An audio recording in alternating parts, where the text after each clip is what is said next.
Great. So you can see my MFP starting screen, basically. Hmm. Yeah, okay, so that's good. So this is for the starting screen for the inventory management. And I think it's nice to start here with the logistics dashboard. So if you put in all the transports and all the voyages and things like that, you Oh, will get something that looks like this. So on the bottom, it will show you the upcoming cruises for the Institute. And then you have transports departing GEOMAR, transports arriving at GEOMAR. It's empty, but I think it's empty because of a bug. Because like last week, none of this was filled, and I said, please repair it before our meeting. So they repaired most of it, apparently. okay. Well, we're not the um, only ones. Okay. Are these yeah. are these Mhm. cruises from scheduled construction, or are these transports that you created for, using inventory management? Currently, the Alcor is the only one that we have in project management. Mm-hmm. So this is coming from the project management, and the Meteor is a German research ship, but not under our roof. So Mm-hmm. we created that out in inventory management. Basically, it has no pretext in project management. And Okay. where are the cruises versus transports? Can you show us? The bottom line is the cruises, where Well, you can on see this the on ship this pictures. page, on this on in these four squares, can you see cruises, or it's just transports? No, the four squares is all transports. Do you see the Mhm. bottom where the ship Yeah. pictures are? Yeah, that's the cruises. So the bottom is the 5 days for Alcor. In 5 days we'll have a short cruise with Alcor. In 11 days we have a short cruise with Alcor. Also in 11 days there will be a cruise starting with Meteor. Mhm. So that's the cruises, and the top is all transports. The top four squares. Hmm. So transports departing here, transports arriving here, and then the other destinations departing at another destination and arriving at another destination. Mhm. Mm. So this is a way to keep an overview. Pretty That's nice a one. lot. That's a Yeah, lot of transports, right? I think some are a bit is still here because they haven't been registered. So there's Okay. most of them are up to date, but I will say 20% might be late registering of things.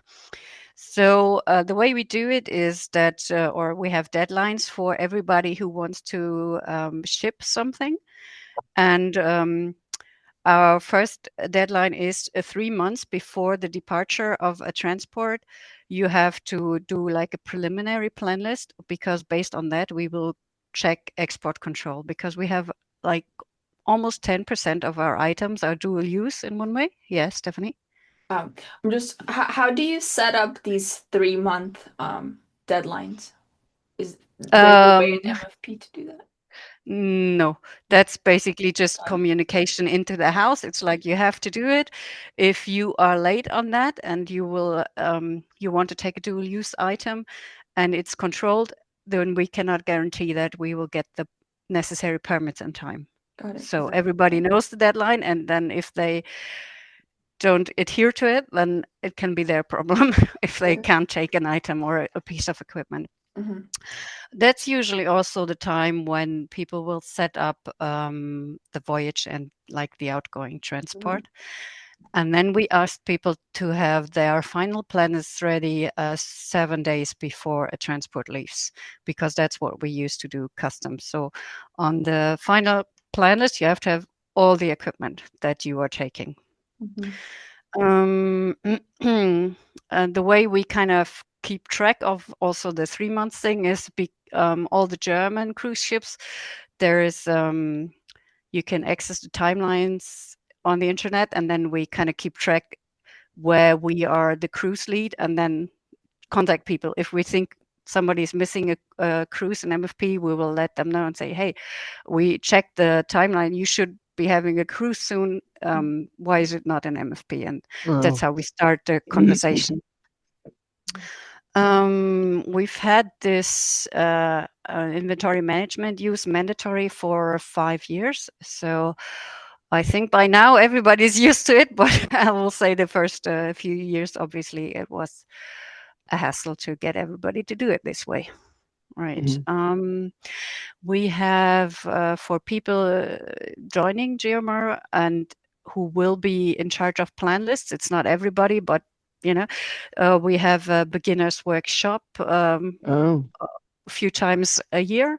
It's 2 hours, and it covers how to create like an equipment, how to create a consumable, and then how to put those on a plan list. And it explains the general idea how MFP plans, and because it's like planning tool going across all the groups, so it's helpful. Everybody understands the logic behind that. So like for when sorry to interrupt. For your cruises, are mainly the people there then that are using, like anybody that's going out on your research ships or at GEOMAR, so you have close contact with them? Yes, that's correct. So it's going to be a little bit different for us. It's all going to be different. And I think it depends, Susan. So right now, Anne, I don't think we were planning on putting all of our outside scientists stuff into MFP. It was going to be more of an internal tool, right? In our programs, it's the scientist's job to get the stuff to the port, and then the ship operator gets the stuff onto the ship. So so it's mostly an in-house tool for us, which probably makes things a little bit easier, actually. It's the same for us. It's an in-house tool because it's only GEOMAR people using it, only for GEOMAR equipment. So it's the same thing. We're not having the external people use it. Oh, okay. I know the UK that does. was my question. Sorry if I didn't word it right. That was what I was trying to ask. Thank you. Yeah. So we have like 1,000 employees here, and about 200 of them have an MFP account and use inventory management. And that's the ones who will be sending equipment anywhere. It can be a technician sending it for repair, but it can also be stuff going on cruises or being lent to a different institution. Got it. Thank you. Yeah. How is your training session set up? Is that like just videos, or is it in person? Is it hands-on? Is there a recording we can make? Yeah, it's in person. I don't know if I have it back here. Yeah. So I always bring it's no, we have German or sometimes English, depends on the people. So I will do like a hands-on thing for taking your little case on the cruise, and it has the camera as an equipment, and it has like a t-shirt or working clothes as like multiple. And then we have the consumables. I always bring some chocolate to be like the consumable. So nice. So that's what I do. Yeah. I think I have the description of what I'm doing there in English. Maybe I have an old video as well, but it's going to be a bit old because it's like from Corona times. I think the last time I recorded something like that. But I can send you the setup of the workshop, like how I go through it. That would be awesome. Thank you. Yeah.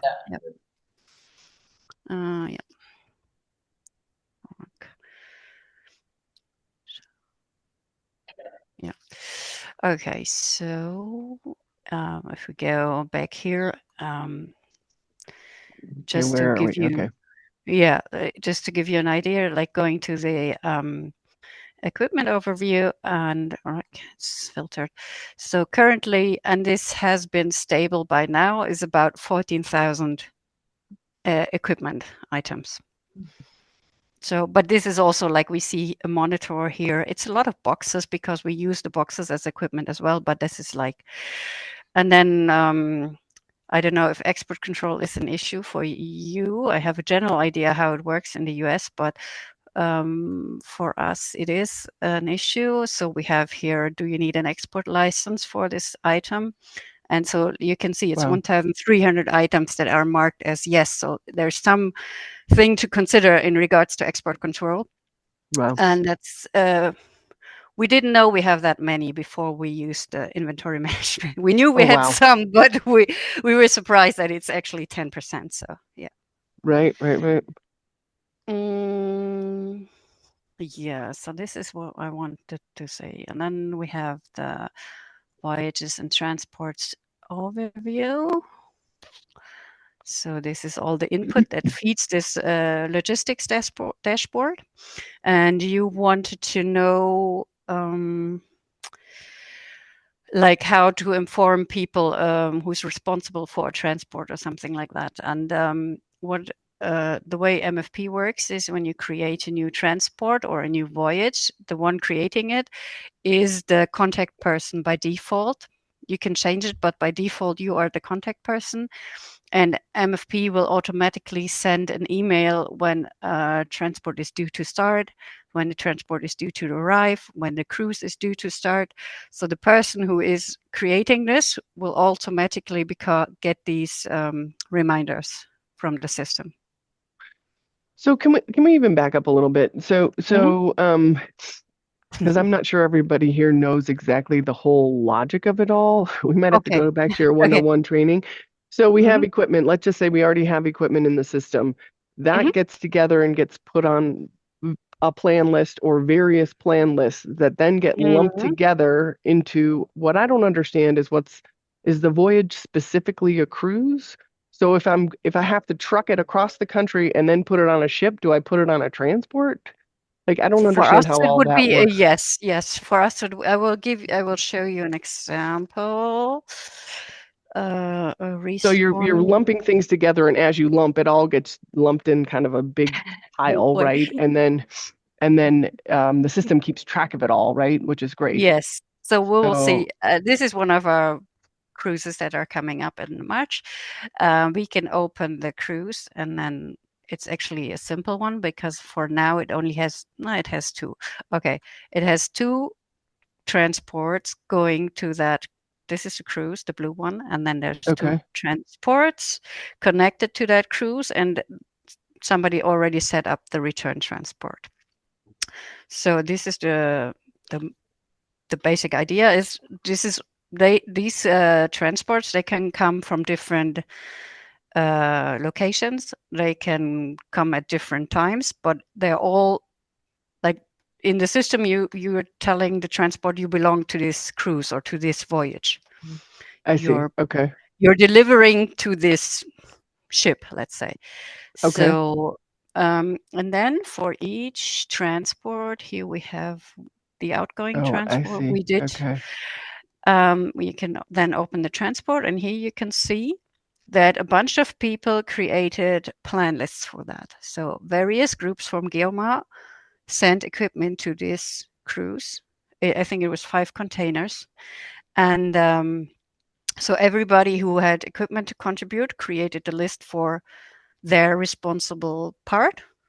And through the transport, it was all like put together into the 5 containers that we're sending. Does that make sense to people? I can word it differently if you need to.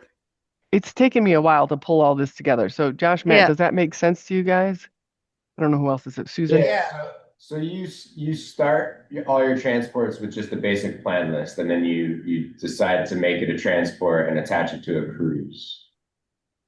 I will say it's what I try to convey in my workshops as well is like what's happening in MFP kind of reflects reality. So basically, you are going to go on a cruise. So you first create a cruise in MFP, then okay, I'm going to send equipment there. So I have to do this through transports. I'm setting up the transports. I know I will send containers.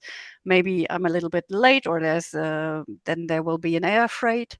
Maybe I'm even taking something in hand luggage. So that will be different transports in MFP, all feeding into that cruise.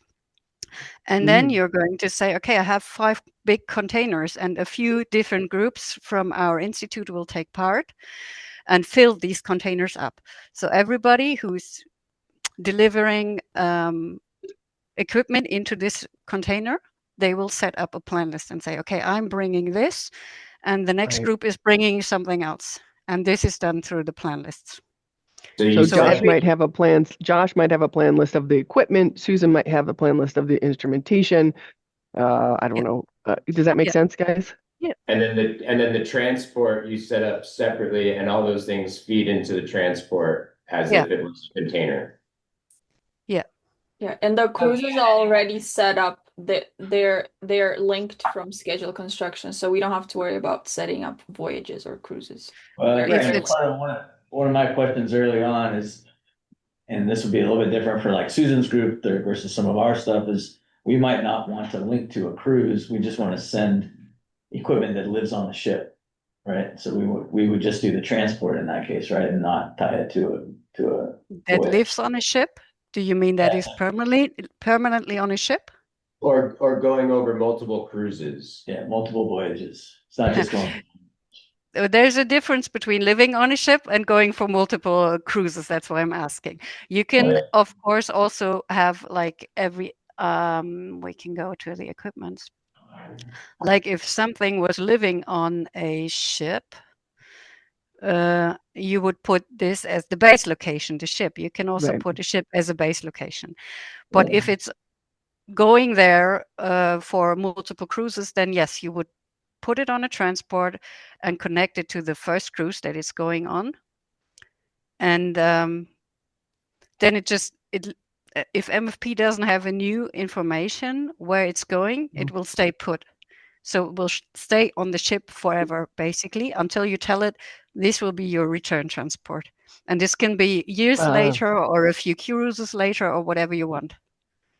So it'll have its current location as the ship in this field, right? And then whenever you guys are ready to take it off, it doesn't assume that it's ending at the end of the voyage that you tied it to. I guess that was part of my question. Doesn't sound like it. No, it's. And there is a way, right? When you create transports, there is a way for you to say this will be the end, or this will be this is where I want to demob this instrument or this set of instruments. Isn't there a way on the transport? The transport for us usually it starts at one place, it ends usually at an agent, and then it's already connected to. If it's going on a cruise, it's connected to a cruise. If it's going to a repair place, it will be going from us, and the final address will just be the contact of the manufacturer, for example. There will be no cruise. It's just one outgoing transport and return transport whenever it comes back. But I think the demob is not like for our Alcor cruises. They start here, like at the pier, and they come back to the pier. And you can put a demob onto that cruise, but it's not unloading automatically. It just kind of knows, okay, this equipment is free again, but it's not unloading automatically. The transports, when you register that they arrive, they will unload automatically. So we kind of prefer working with the transports actually. So. Wait, say that again now. I missed that. So okay. Sorry. No. It is complicated. Yeah. Okay, so we have a transport here, and we're saying this transport, it starts at GEOMAR, and it's supposed to go to this agent. So when I register arrival, MFP will take all the 353 items, and then their current location will automatically change to the agent. Okay. And then this transport is connected to the cruise we saw earlier. Here it says the destination is the Maria S. Marian, which is a German research ship, and it will be loaded in Nuuk. And when somebody starts this voyage, then MFP will ask, do you want to load everything that was coming from the transport? And the person says, yes, I automatically want to load all this. And then the current location changes to the ship when the cruise is started. Okay. Yeah. But it doesn't like leave the ship until it's again loaded onto some kind of transport, return transport. Okay. All right. Or a long-term deployment. I don't know if you probably have these as well, because one of our departments was the geodynamics who actually wanted this first, are the ones who leave their stuff for 2 years on the ocean floor. So you can do that as well, like a long-term deployment. And maybe you'll get to this later, but I'm curious, when you said when somebody starts the cruise, is that something in inventory management, or is that something on some other module of them? No, it's in inventory management. And if it's the cruise that comes from the project management, you can start it in inventory management, and then this information will go back into the project management, that it says, oh, the cruise started. And also then when you say in inventory management, the cruise finishes, that will reflect back into the project management, if there is a project management part of it. Yeah. Does it go the other way? If project management has said, oh, this cruise has started, would that trigger anything that's associated, like all these transports? Not that I'm aware of, but we're not very heavy users of project management. So Okay. Yep. I'll be a bit careful on that. Dumb question, but is there like a button you push? Where would you show that the cruise is started? Yeah, I think we can go through that then in the live system. I'm checking if in the test system, because I want to do that with you, just seeing if I'm missing something here. Mm-hmm. Yeah, the only thing I want to say here maybe is before we go to the test system and just do the things that we're talking about right now, is that basically what we do is we can get a lot of different reports here. So we get the reports are specifically for the transport in this case. So this will give us a report. We can have a look at it, like customs report. There's also based on planning and based on tracking. I think we will understand this a bit better later, but there's just specialized reports, and you can adjust the format with Baco on what you need, right? So for example, I have the export control thing for this transport. I don't know if it's too small. I'll get a bit. So we have like a summary page here that gives us, all the containers and their weights and the value for customs. And then we have a packing list for each container. And this was the export control report. So here we also find a specific export control information. Let's see what we have. Here we have a yes for export control, and we see there's microcats, and they have a ECCN number. Or then we have further down, we have releasers, and they have a yes, and they have like a German export control number. So this is the report we usually pull 3 months before the transport starts, so we can see if there's critical equipment planned on the transport. And then there's the other format that's more specific to customs, that will include the HS codes and stuff like that. But I'm not sure if you are planning to do customs based on this. I would do it because it makes sense, but yeah. Yeah, I think they are, right? Yes. Yeah. So having a quick look at that would be cool too. Baco seemed pretty keen. He looked at the report that you guys sent, Matt, and I think it was Matt or Susan, and he thought that was very doable. So, but if we could just have a quick look at what you've got for customs. Or is it in German? Is that too hard? No, I think we can just have a look. Let's see. We just did that, I think. Oh, do you? Scripps, are you interested in taking a look at these reports? Would it be worthwhile to send them to you? Yeah, I could send them, no problem. I mean, it's, like every customs office, even within Germany, is a little different. So you'll have to see. Fair enough. Okay. Well, you get the point. It'll take all the right information and put it into the right format. Absolutely. You. That's what I'm trying to convey. Yes. Yeah, I figured we'd have to work a little bit more with Baco directly on some of the specifics on what we need. Right? Yeah.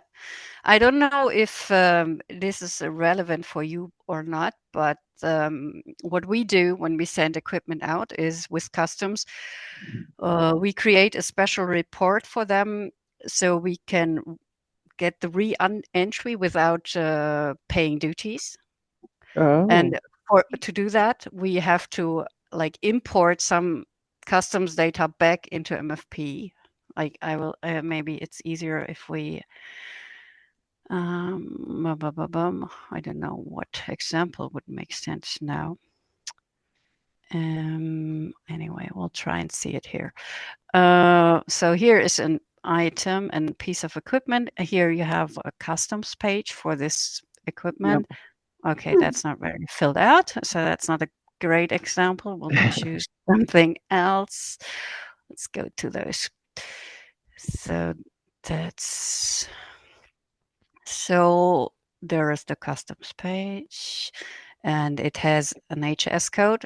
Like it's only editable for the customs department for our and we clarify the HS codes with the technicians, maybe if we need some input on that, because often people will use a name, 66 KMT. It's like, we don't know what it is. Customs don't know what it is. So if that's the case, we will find a customs description that describes the thing a little bit better and put this here as well.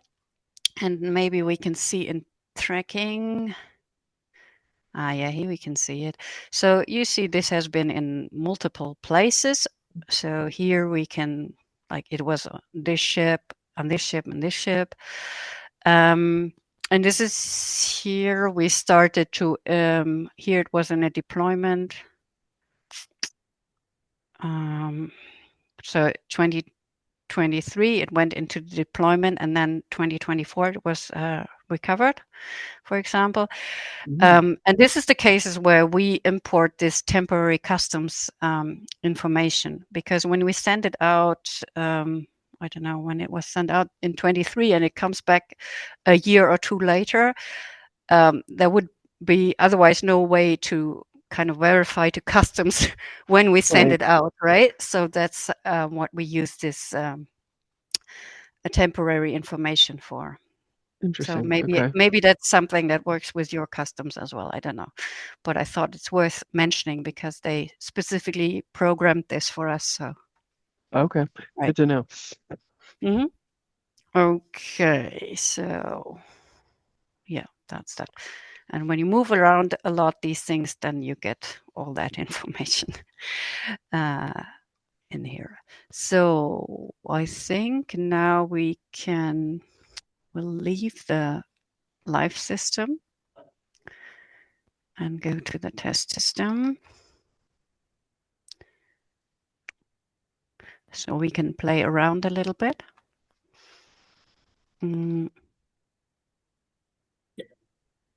Yes. All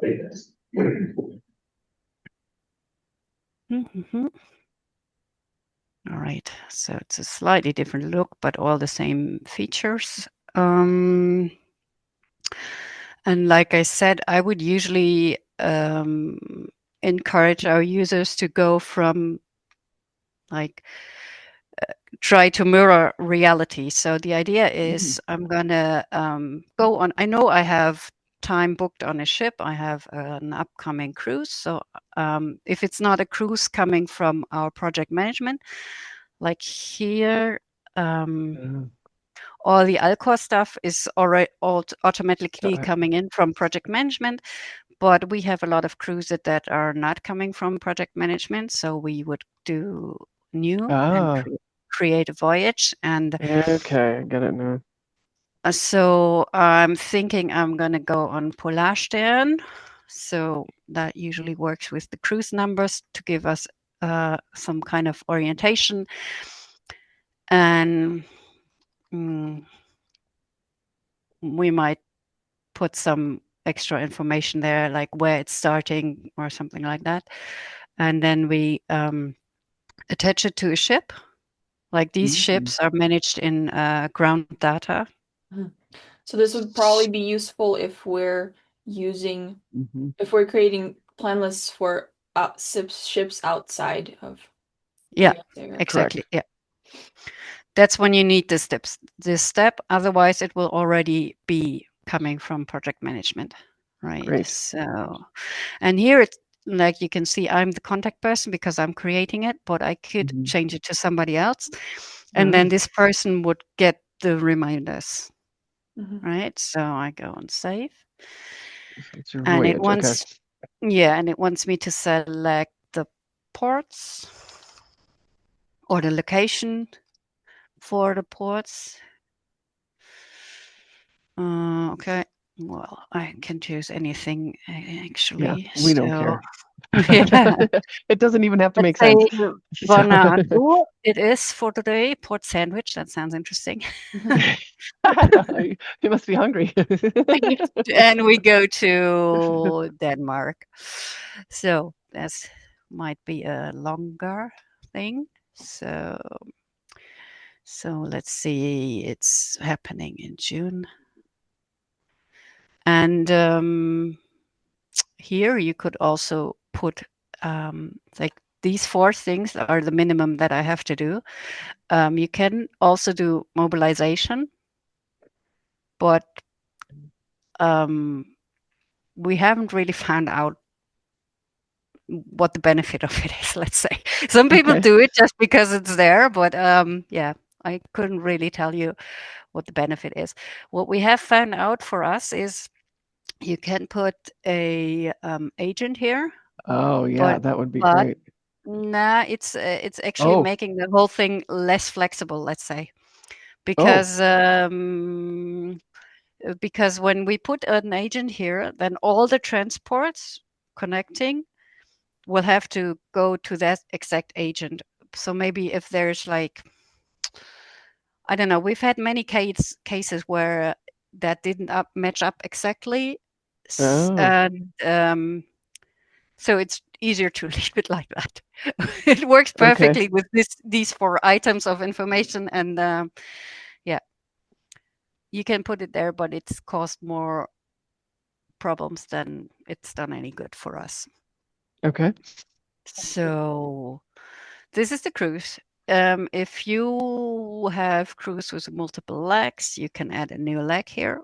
We sometimes have that, like there's another port call in between, and you might want to connect transport to Port Sandwich, but you also want an incoming transport to Aalborg in Denmark. Then you need a port call there to load. So I guess I don't even know how to. Do I know how to make it go away? I think click the 3 vertical dots. Here? I don't know. No, the one here. above it, right Here? there. Yeah. I don't know. That's I think if know. I just leave it like that, it's gonna be fine. See, that was nice.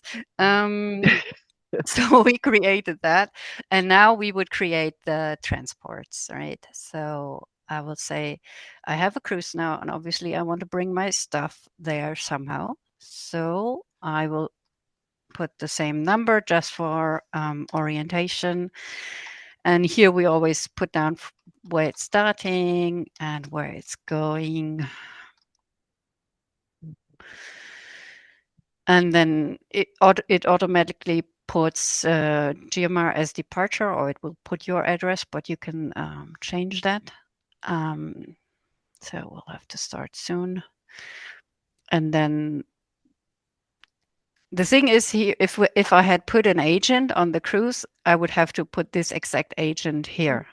Now I'm a bit more versatile. I can just put anything, agent in Peru, apparently. Or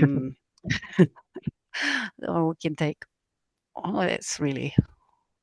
It's okay. Yeah, but it hasn't been synchronized for a long time, I think. But yeah, so this is what we do. It will tell us that we need at least a date here. Can you actually describe, because I'm a bit confused about linked voyages and transports. Can you describe that a bit? Yeah, it's actually the next thing that's happening. So, and here we have just the purpose of this transport. In this case, it will be a cruise. Sometimes we have land-based expeditions or maintenance or other. So, and if I want to tell this transport that it is connected to a cruise somehow, it can even be like going to one, or like it can pick up items from one cruise and deliver them to the next cruise. I could also do that. But here we have an outgoing transport, and the destination is a voyage.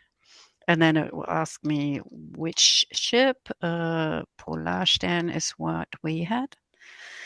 And then it will offer me all the available cruises on that ship. And then I just selected the cruise I had created before, and then it offers me all the ports that I can deliver to. So if I had done another port call, I would have a choice between the 2 port calls. This is you're shipping from GEOMAR to this cruise. Yeah. So now I'm saving it. And it offers me to create a plan list already for this transport, or to create a return transport automatically. Like, we could do that. And then we'd have to say when this will be. The return transport dates is what it wants to know. What are the 2 dates? Why are there 2 dates there? Sorry. Starting of the transport and finish of the transport. Expected start and expected arrival. So now, tell me what is the benefit of? Oh, you start a return transport automatically, so it already popped. Okay, keep going. So here it created this return transport. It created the transport with the same addresses, just switched around. But it it doesn't do any automatic connection with the voyage. So we'd have to do that now, because this should be the return transport from the voyage. So I will tell it, pick up items from a voyage. Which ship are you on? I'm on Polarstern, and this is the cruise I'm on. And then it says, okay, you can only pick up items from Aalborg, from the destination of the cruise. Okay. And again, purpose. And the plan list is not linked. They're not linked. Not yet. We have, like, first we do the basic construction. Like, here's the cruise again, and now we have created the 2 transports. The outgoing transport we created is connected, and then the return transport. So these are connected now. If I put something on the outgoing transport, it knows that from here it has to move onto the ship. Whatever is on this transport will move forward to the ship. And only the things that are on the ship will be available to select for a possible return transport. MFP is always checking what's available in that specific location at that point in time. And I think that's that's what we can do next. Does that make sense to you guys, Scripps? Yeah, maybe I'm too fast, probably. No, I think that makes sense. But so at first somebody's got to set this part up, right? And all our voyages will for the most part be set up, but I could imagine you guys sending you sent your seismic system to the Palmer, right? So you'd have to create a specific voyage for the Palmer. But otherwise you'd choose your own ship. Can you tell me, Ian, if your ship, I don't know if you're even close to the water, but if your ship is, yes, we are. They're right next to the water, right? And so, do you create a transport to go from their dock to the ship, or would you? It's a bit of a tricky question, because we don't create transport. Like, yes, we are right next to the water, and we have cruises starting here, but we have thought about creating transports for that, because it's like 90% of the time we do work with transports. So it would be actually make more sense for us to do it the same 100% of the time. Sure. Because in this case, like, the Alcor is the ship that's starting here and ending here. It's always this extra case, and the demobilization is a bit weird. I think we have thought about actually using transports for that as well, just because transports are what we're used to now, and that really work for us. So I'm not sure what to encourage you to do on that side, really. But if you're not using a transport, you can conglomerate can still plan do that. lists in the same Yeah. way. Okay. Yeah. Okay. So that's something we can have a discussion about. You would do it straight on the cruise, like here. I'm Yeah. on the cruise. I can open a cruise. It's even one with 2 different port calls, and we could go to this port call here, and then. Oh, I don't have any on that one. And say, you can add plan list. we can add an existing plan list, add a plan list, and here we can see. So we can, those are all the plan lists that are not connected to anything yet. They will pop up here, and now we can also see, because I didn't check beforehand, that some items on this plan list are not available at the moment. That's why we get the yellow warning. We can just try for fun, see if we can find one that's, this is an alcohol list, so maybe this will work. So now it's connected. Got it. So Hendrik, can you describe, there was mobilize only, and then what are the other options, and then can you describe them, what they mean? Yeah, how to use them? I have opened the plan list now, and we can change here. And we have mobilize, this is a voyage, and then we have mobilize only, mobilize. Usually this is what we do, mobilize and demobilize on the same voyage. And it kind of, like, it tells the equipment it's available again after the voyage, but you still have to unload it. If you only did like mobilize, then MFP would say, okay, it's on the ship and it will stay there until whenever, until somebody says it's going down or But off the if ship. you select demobilize, then what exactly happens? So if we assume this is stuff that has been on board for a while, then I would choose demobilize only. Right? It's been there from a previous cruise, and then I can just only demobilize on that cruise. So I can either take it on board and leave it with mobilize only. I can bring it on board and take it back down on the same cruise. This would be mobilize and demobilize, or I'm only taking stuff off the ship on that cruise, or only this stuff off the ship, then it's demobilize only. So if you do mobilize and demobilize, your next steps at the end would be to unload, and then what will the base location be, or the current location be, if you unload? That depends on where the person unloads it to. Like save. Yeah, location for loading. Just cruise. Load at, I don't know, here.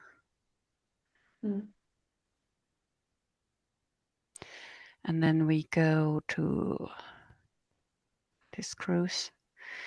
And here you can, here you can see that now it's planning to take those 9 items and then to return the 9 items here. And when the cruise is finished, you have to specifically go on unload here. And this is why we are thinking about, maybe it would be better to do the transport system all the time, because then it's the same procedure all the time. Right. And clicking that unload button basically makes it happen in the system. Like registers it as. No. What does it do? No. What does it do if you click that button? We haven't even loaded yet, so. It opens that kind of view, a tracking view. We're lost here. No, we'll go back to the voyage, and then first you have to load. I mean, it's only, I'm not sure how this is going to work out. So this is because it's still in the future, like 2 months in the future. So, but this is basically what it opens the loading window, and the loading is the window is the same on the transport and on the voyages. So at least the right side is. So here is the location, the Alcor. We can see there's already stuff on the Alcor because we always have some things on the Alcor from our current cruises. And then on this side, we find the plan lists that we looked at before because it's connected to this cruise. And now we could say we want to load it onto the ship because the left looking thing is the ship. Oh. So this is how. I hope I'm not causing any internal failure strife. notices, but it's a test system, so it's fine. So now we have the green marks, so everything has been loaded. That's how we load. And and is anyone notified if items are loaded? Is anyone notified? No. Okay. Like what the system does is here, like here's not even a contact person because we tested this in Groningen, so I don't know. So, but I'm going to attach myself because even the test system sends out reminders. So I don't want anybody to get a weird reminder. The system would send out a reminder to me on the 5th of May that I should mobilize. And on the 6th of May, it would say, hey, you need to register the departure of that cruise. And then on the 7th, it will say, well, now you have been back to Kiel, you have to register those steps. What if there's a technician that loads that? First question, can you have a responsible technician? Can you add a responsible, say, hey, you're doing this loading? Not apart from the contact person that I'm aware of, and I think that might be an well, because there's this technicians under equipment. You see, there's a technician column or icon. There's a group. Where is that? After equipment, I mean beneath equipment. Yeah, I think that's from the personnel planning thing. But you guys are not using that. So I don't know. That would mean I think what it does is like you can plan 5 technicians on that cruise. You say who's going on it. Yeah. But here in who's responsible for these kind of things of loading and unloading for us, what we do is it's the contact person because there's always somebody who is responsible for all the logistics, who has like the final say on logistics. And this is the person that should be the contact person here as well. And usually that's how it turns out. Like those people set up the stuff in MFP and then they also get the reminders. Can you have multiple contact person? No. Okay. And I think it would not be a good idea because the loading will be nuts if you do. I think the loading process, I wanted to show you a bit more on the transport side, is a bit tricky. Like it looks simple when we do it here, but like we've seen before, we have transports where there's 400, 500 pieces of equipment and like 5 containers. And if you let multiple people do something on that, for us, it wouldn't work out. I don't think that would work because it's also something that we've noticed, the loading and validating that's also attached to it needs to be done by people who do it multiple times a year. If you only do it once or twice a year, you will mess it up more than you can do any good. So that's for us, the way it works is we have a bunch of technicians who do regular transport and who are doing their logistics on a more regular basis. And they will be the ones using MFP. I don't know, in the life system, we can see it better, I think. So this is back to the life system. Okay, but it locked me out. We can see that there's a mix of responsible people. Okay. Like here, we have, so there's maybe, I would say about 20 people from technicians and stuff that do that regularly, and they create their own transports and cruises. And if it's somebody who's doing it less frequently, then we as the customs people will do it for them. They still have to do the plan lists, but we will take care of the transports and voyages side and the loading, because makes everybody's life easier. So I think if you had like a lead technician for a cruise, they would be the person responsible for that voyage. Sounds like it, is yes. my thought in your scenario scripts. Does that make sense or no? Yeah, in some ways, I think some of our shipments are going to be a lot simpler than some of what she's talking about, but some will be very similar. Mm. I don't think initially we're going to be tying things to specific cruises. Maybe. You don't think you are? I mean, like you said, if we're shipping it to Ravel and Punta Arenas, we tie it to the ship voyage that's there, and then just do the mobilize only and whatever we're gonna. And leave it on there. We have different use cases that we talk about, but we're learning. Good. Okay, that's what it's all about. Yep. So what did we do? Now we're back to the test system, and we created this voyage and the transports, right? And now what we wanted to do, like, why is this outgoing transport? And what I was thinking about, I know there's some existing plan lists for that. So we can see, like we tell our people to use this identifier usually. So if I'm searching for that, I usually find all the plan lists from other people who also will be sending stuff there. So here's one. And now it's attached. And then we can see there's another one. And I knew this was going to cause some trouble, so we'll try to troubleshoot these. This is saying basically that 2 of the boxes on the list are already planned on a different cruise. So they're not available basically for those dates and those locations. And we can try and go to the plan list and find it here. So I'll open the plan list view. And then we search for the name again.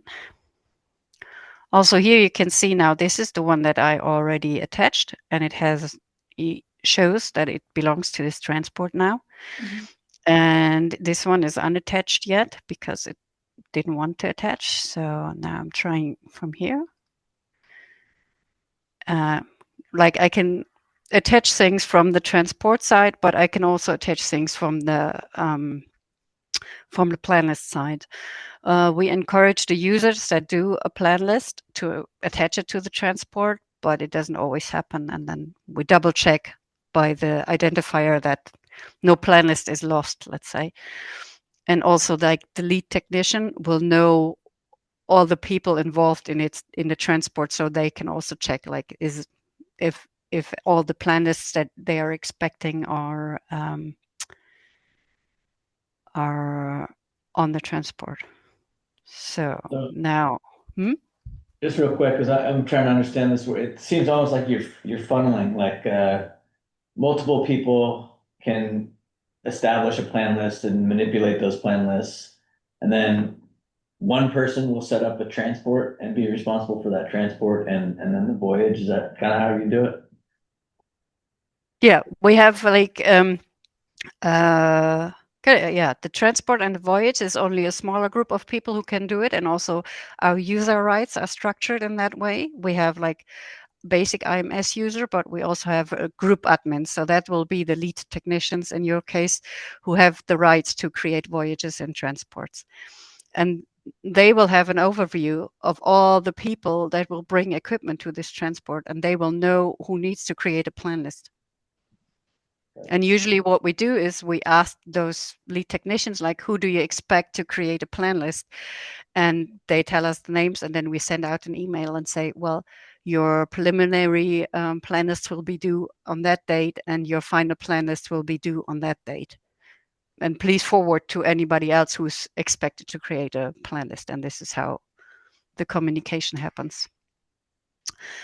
So now we have these two boxes, and there would be two ways to approach this. The two boxes are not available. So either the planning of these boxes is wrong and we would have to correct the planning, or we are saying, oh, I didn't know they were already gone. Let's just take them off the transport. So this is maybe what we can do now as a quick way to fix this.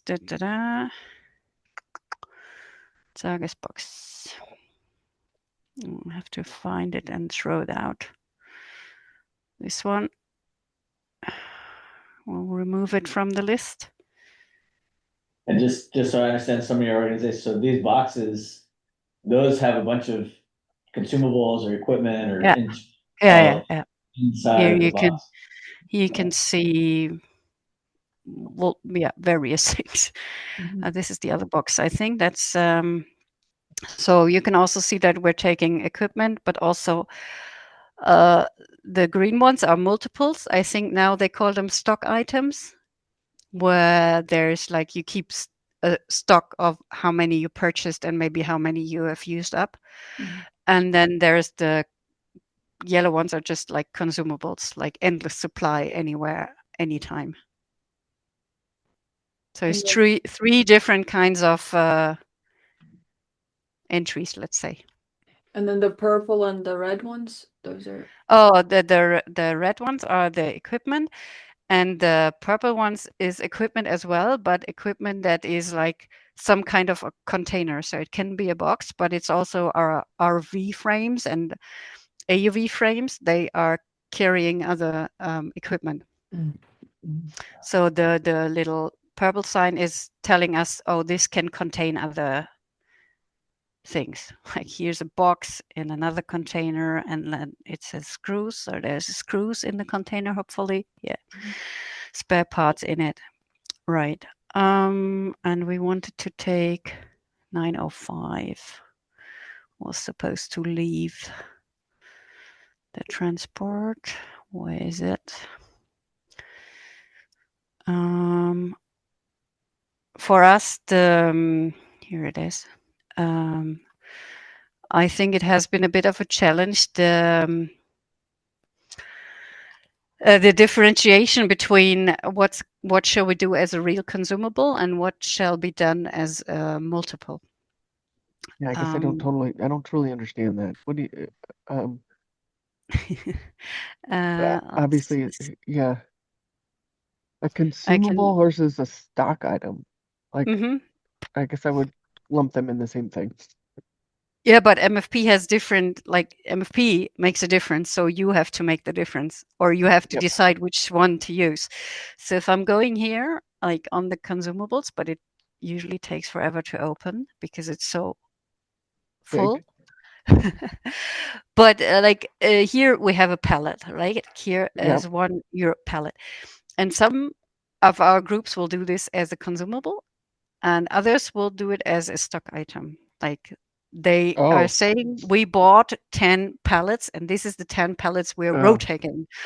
Or I think some items where it makes sense maybe would be what we have, for example, is concrete anchor weights. And for the concrete anchor weights, like, okay, I've ordered 50 and I'm taking 40 on a cruise. So I know I have 10 left, and I have 40 concrete weights on the ship. And then I'm only using 30 and I can bring back 10. And I know I have like 20 of these, and I need to know because it takes a while to replace them. So they're not worth tracking as single equipments, obviously, because they're anchor weights, but I still want to know how many I have and where they are. So that's a bit of an in-between thing. But they're also annoying a lot of people. The multiples are. So some of our working groups have said, no, we're not using that. Like, this is too much to handle. So there's a bit. And I don't have a Okay. clear idea about it. If Right. some groups do it, others don't bother with it. So now I've thrown out the items that were not available, and now it will let me attach the things to the transport. So now if I click on the transport, we have those two lists attached, and maybe now we want to create our own list. We can start this here, for example, create a new list. And since we're starting it from the transport, it'll all link up. Yeah, it has an automatic link. And here, Nice. it only shows me the things that are here. The availability filter is filled automatically, and it checks what's available at GEOMAR at the time that I want to start the transport. Now, when we've talked to the Dutch people, they kind of try to be sneaky with it, because you can also like take that out and then say apply, and then you will have more stuff available, and they just put it on there. But once you want to start the transport, it will block everything, because it says, well, yeah, but you're trying to transport things that are not even available. So Right. if you're trying to take a shortcut here, it's not a good idea. Got it.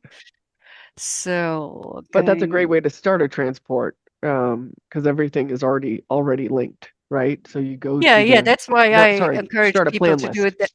That's start a why plan I list. encourage people to say, okay, go from the voyage, do the transports, and then take the plan lists from there. Yeah. But what can happen here, if equipment has like a planning error, and it should be available, but it doesn't appear in this list. Like, you go to the equipment overview, and you know that an item is like in it. You see it here, and it exists in MFP, but it doesn't show up here because of the availability filter. So then we have to, if there's a conflict, or maybe some old planning that wasn't finished properly, then we have to try and rectify that.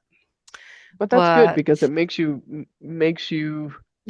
that's clear what it I up, think. right? Keep things correct, absolutely. right? Yes, Okay. that's how I see it too. Right. Okay, so let's see. We have a transport with maybe multiple containers. So we take. This is a plan. We're creating a plan list right now, right? Yes, a plan list, Yes. right? Okay. So we're on the plan list, and we're filling it. You see the contents is empty. Yep. So we'll take a container when there's stuff in it. That's maybe not so good. We can decide to take it or not. But right now I don't want a container that already has stuff in it. So let's maybe take another one. I think these should be empty. Right, the rental container was empty, and then we have a 40-foot maybe. Okay, so now we've put 2 containers, and we can go back to the transport.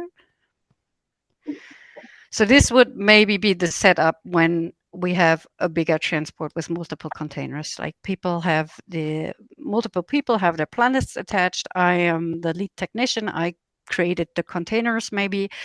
And now what we would have to do is to like finalize this transport is we go to validate. Validate is, we underestimated this in the beginning, because when you're starting out with your transport, it's not so obvious that you need to do this. But what it does is it tells you, like, for example, in my box, and the one box that was on the plan list, it says there's still some stuff in there that is not on your plan list. So it's probably from the previous transport. Somebody didn't take it out of the box. So now I should, before sending out this box, I need to clarify where this stuff is going. Ooh. So Wow. it says here, well, I have 4 kilograms of laboratory equipment.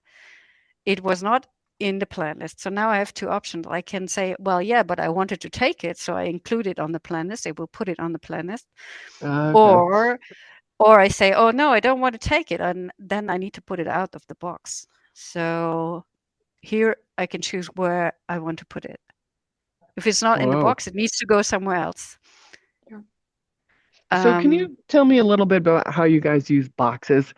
So do you have, I mean, maybe just start there and then I'll ask questions. So you have these boxes, and are they, all these boxes tend to have like, these are all my CTD sensors. That's a bad example, but like I'm trying to think, or maybe your seismic guys, your seismic equipment, you have a standard Pelican case that has certain instruments in it, or a standard box that has certain instruments in it. Is that how a box would work? And so they'd register these pieces of equipment into that box, and then that box would go onto a plan list? The problem is that it's both. Like we have standard boxes, and for standard boxes, this is great because then all the equipment that's standard in the box, you can just keep it all together and you put the box on the plan list, and then the box will ask, I have some equipment inside of me. Do you want to take it as well? And you say, yes, of course, because it's my standard box and I want to take it. And then your standard box ends up on the plan list, including all the contents of the box. But the problem is that more with the boxes that kind of change the content, because like here in this box number 10, like last time they had laboratory equipment in it, and apparently this time they want to take private clothes in it. So somebody has to tell the laboratory staff, no, you're not in here anymore. Your new location is our lost and found place, which makes sense to have. It's a heavy using storage location for us, lost and found. And let's see if we have more of this. And this is not such a, here's a move here. So it's basically saying you want me to be in this location, or the plan list wants me to be in this location, but I'm not there yet. I'm still in the building, let's say. So that's not a problem. Like the problem is always the stuff that's here, that's left from the last cruise, leftovers, let's say. Box one this time has this stuff like how to create. Okay. So here's more laboratory equipment that needs to be thrown out. Can you show us how to create a box? So you have an empty box. How do you get stuff into that box? On the like, do you want to create a box like in equipment, or do you want to create put a box on the plan list? No, we want to create a box that then we can put and then put stuff in it. Okay. So we created here. Simple starting folks over here. Yeah, that's great. Fine. It's a good question. Okay, so we'll go on equipment overview, or you can do the same from the starting page. And then we are in the equipment overview, and we say we need a new box. We need a new equipment. So here it has type. We don't have a type. Yeah, we do. No, it's group for us. We do have type. Oh, it's group. Yeah, it's the same thing. Okay. It's type boxes and other packaging is what we have. And if we have like an aluminum box, we have many generic equipments for that. So generic equipment would be stuff that we have it's templates basically. Yeah. So all the Sargis boxes are pretty regular, and it will automatically fill the characteristics from the template. And then I have to select a base location. Those locations, I don't know if you've been told, but like you choose like the degree of detail that you want. Like most of our groups will have just as a level of detail, they will just have. That's a bad example. They just have the whole room. Yeah. Like this is my storage location, but our AUV team, they have the whole, like each segment shelf of their, yeah. Right. So we could say it's the shelf 1 is the base location. If we don't put any other current location, it will just take the base location as its current location as well. And when you try to save, it will tell you what it needs. So it needs a price. That's often estimates for us, maybe for you too, I don't know. Yeah. We remove these as required fields. Okay. For us it's required because customs needs at least the price. So if you don't put a price, it will be very annoying for the people doing customs. Okay. That's good to know. The purchase date is not really relevant, but yeah, for customs. I don't think we necessarily want to remove those requirements. I think what we were asking is if we could edit what those requirements are. For Stephanie. Yeah, we can do that, ma'am. Sure. But I already removed. That's okay. We like to pay them extra money to. I thought that you asked me to remove them. But we can talk about it. It's easy. So this is the box we just created. So okay, here's your box. Okay. And now the can I see it? Oh yeah, on the details. It created the barcode, right? So this is when we encourage our users to print the label to go on their piece of equipment. So right. they can either scan it with the app or just by putting a label on it, everybody else who sees the equipment will know it's an MFP and will be able to find it. I like that. So you create it, you make the barcode, slap it on there. We actually have QR codes now too, if that's of any help for you. Yeah. Okay. Yeah, we have that for one of our side projects, let's say. Yeah. Then you have an app. You scan with your phone, and you you can.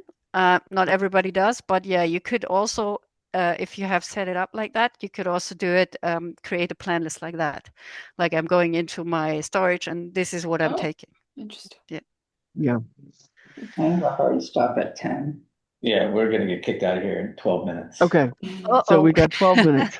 And it's late. I don't know. Yeah, we created the box. It's here. So then how do we put the equipment into the box? It depends on, do you want to do it on the plan list or you do want to do it as like a standard thing? What do you guys think?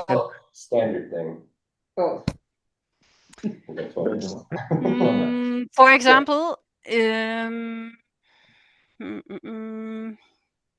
where was it? It's in, my God. You would have multiple options. For example, you can use one of these items and edit, and then it's a bad one. It's on a transport, but you could just change the base location to be in the box. Yeah. Okay. Yeah, that's how you would do it. And on the plan list, you would just fill it up, right? So yeah, the box is now, does everything become a base location option then, or just if you call it all the ones that are all the ones that have the container like attribute, like when you go to ground data, you can see that equipment types, I think. Here we have that, right? It's container. And here's different settings. And when it has a yes here, then all the containers obviously have a yes, the C containers here. Okay. And or when we go to RVs, autonomous vehicles, for example, glider, the glider vehicle has a yes, because it can take in sensors and stuff like that. So like the AUV frame would have a yes. Okay. Yep. But they can easily change it to whatever you need, because we just did that and it was no problem. Yep. Interesting. Okay. So that's how you make it for a standard box. And then for a plan list, it's a matter of throwing the box on the plan list and somehow putting it in that box. Yeah, exactly. If we are on the plan list,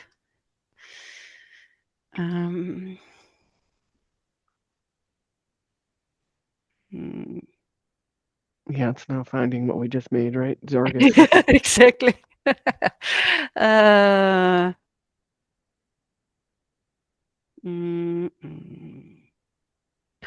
Well, it doesn't matter which one it is. So maybe Yeah. we'll just take this box and it goes Uh-huh. into this container. Now we've put it in the container. We could also put it outside of the container, but we want it in the container. And Okay. then You go to CTD or whatever. yeah, and then we can choose those to go into the box. Awesome. Okay. So And you can also do that. I don't know if you guys heard, but you can also do that with scanning it. So you scan the box and yeah, then somehow you scan the stuff that you're putting into the box. yeah, you can do that. But this is pretty nice. Okay. Getting weird things show up as location because there's someone classified different. Yeah. All right. We only have a few minutes. So do you guys have any closing questions? I'm sure we're going to have more. And we would love to see all of any of thing that you have about your trainings. That would be great. Yeah. But go ahead. Yeah. So when you're in a transport and you see the chart with the timeline of the transports arriving to the cruise, you would potentially have multiple lines kind of feeding into that cruise if you had multiple transports. Yes. From different locations. Yeah, absolutely. Yeah. So this is kind of outside of probably what we wanted to talk about here. But what if scientists who were like chief scientists who were sending things to a ship in project management just had some things to check in their shipment step, where if they were shipping something, it would just be like when, how many, and where to, and then it populated on that line for us to see Yeah, I was thinking the exact same thing. On how we do that. We'd have to think about it. It's not how it's currently used. I think it should be super basic, just like we're sending 5 pallets from this person. Here's the point of contact. And then a technician on the ship could see like, oh, look, I got the 4 of them. And then here's the bill of lading for the 5th one. They put it all. I think it's a great way to connect it all. Yeah. So our scientists from outside of Scripps send stuff to our crews. And we don't really track that right now. We just rely on them to come and say, oh yeah, we've got some stuff coming. We're bringing it. But they don't necessarily give us enough information or whatever. And so this would be, if we could throw this into MFP also, it would be a great way. So let's think about that. Let's use this for now. And then as we're figuring it out, let's figure out how to make it even better, right, for us. Yeah, I almost see this as like a side quest of getting project management to talk to the transports. If we're going to be sending stuff, our own boxes back and forth and having this cool visual of seeing what's coming and going, I can see that being a real easy like toggle on and off in the project management that would populate for us what we need. But you don't need all the plan lists. You just need to know that they're sending a container. Right. Yeah, and contact information when it's supposed to arrive, that sort of stuff, right? So yeah, I think that's a great idea. And I love the outside the box thinking. So do we have any questions for Anne? Does this enough to get you guys thinking? We probably will. We're going to all hang up, Anne, and we'll be like, wait, I forgot to ask this. If you want, we can do a follow-up in a few weeks, months, depending on how it's going for you. This has been awesome. It's really has. It's really been nice to see this. And like you said, it took a little while for your group to catch on, right? Yeah. But and I think it's also kind of the attitude of the people using it. I know Scripps, you guys have some techs that are thrilled about MFP and could be really great people to start with this. I can't remember her name. Yeah, that's what we did as well. Like there's some, like obviously one of the geodynamics, they wanted it themselves, so they were a little more invested than others, and that's a good way to get it going and check out the use cases and then have a bit better overview to onboard the others, let's say. I think that's how I would do it. Yeah. This is super helpful, Anne. I really appreciate it. I'm wondering, Allison and Stephanie, if maybe it'd be good for us to meet and talk a little bit more specifically about our use cases before we meet back up again. I think that would be great. Well, we have a meeting. So we could reach out about that and talk a little bit more about some of the bugs and stuff that we've been finding.